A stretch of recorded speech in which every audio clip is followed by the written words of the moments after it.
Hello makers, today I want to talk to you about something that I really hate. There's so many people out there who say, Nathan, I'm not a maker. I don't do anything like that. I do no makers in me. I cannot make anything. I can't draw. I can't paint. I can't sculpt. I can't do anything that I associate in my brain with making. So therefore, I am not a maker. And every single time people say that to me, I always have to go, well, what is it that you do and that makes you passionate? And 9 times out of 10, people will tell me, this is what I do to make myself happy, this is what I make, and this is what I do, but I don't associate that with, quote unquote, the maker community. And I'm here to tell you, the maker community is vast, it's disruptive, it's spread out, it's not one behemoth. If we had one solid behemoth and we knew all the people who were makers and we kept a list, I think it would be nearly impossible to keep it up to date, because there is no such list. There is no such gatekeeping in my mind of what we should see in the maker community. There should be no gatekeepers. A maker is someone who creates something.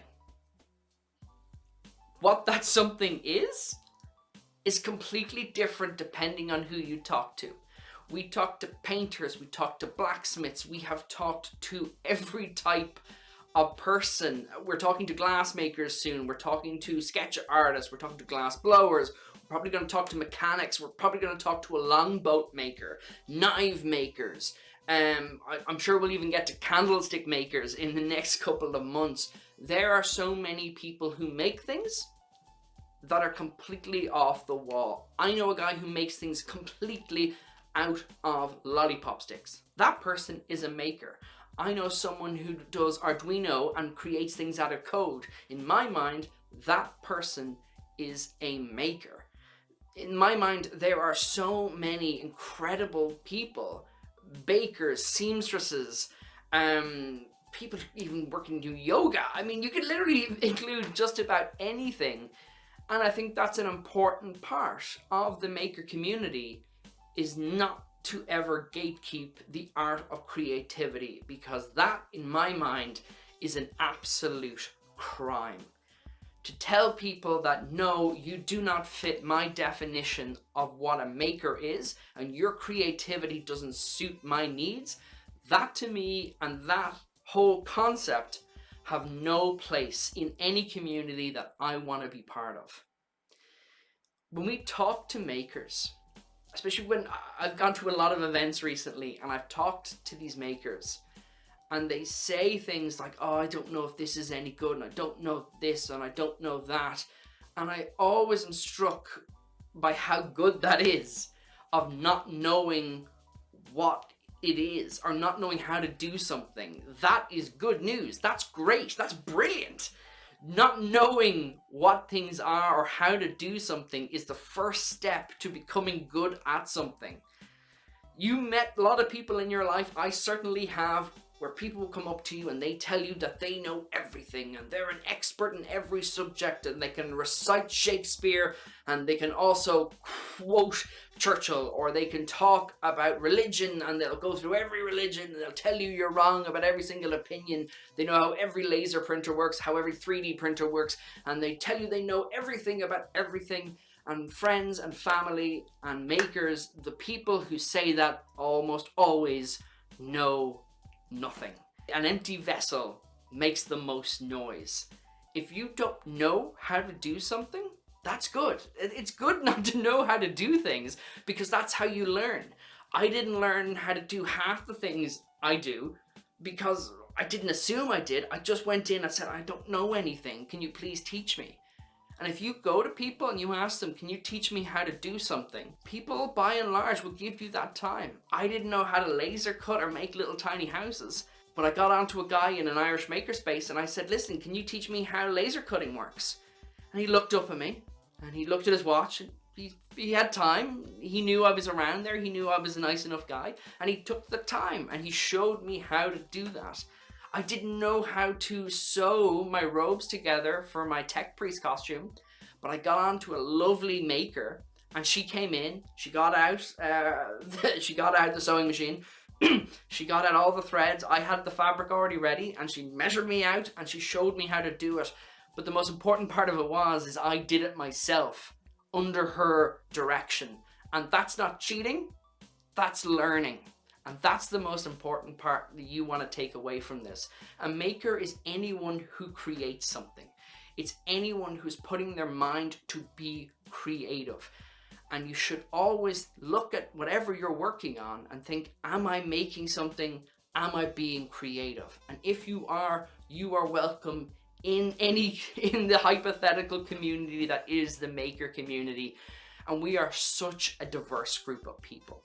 There are cosplayers, there are blacksmiths, there are, as I said, knife makers, candlestick makers, there's people who just make candlesticks, there's glass workers, there are so many people who work on so many different things. I'm not even quoting a tenth of a tenth of a tenth of the amount that is in this country, and the talent that we have here and the talent of makers is incredible, and it blows my mind every time I talk to someone new. So to finish up this little conversation, you are a maker. If you're creative and if you're trying to learn something or you're trying to make something, and all you need to do is ask for a little help, because that's how you learn. That's how you get started in anything. I had no idea how to do half the things, and you got to ask people and they will help you.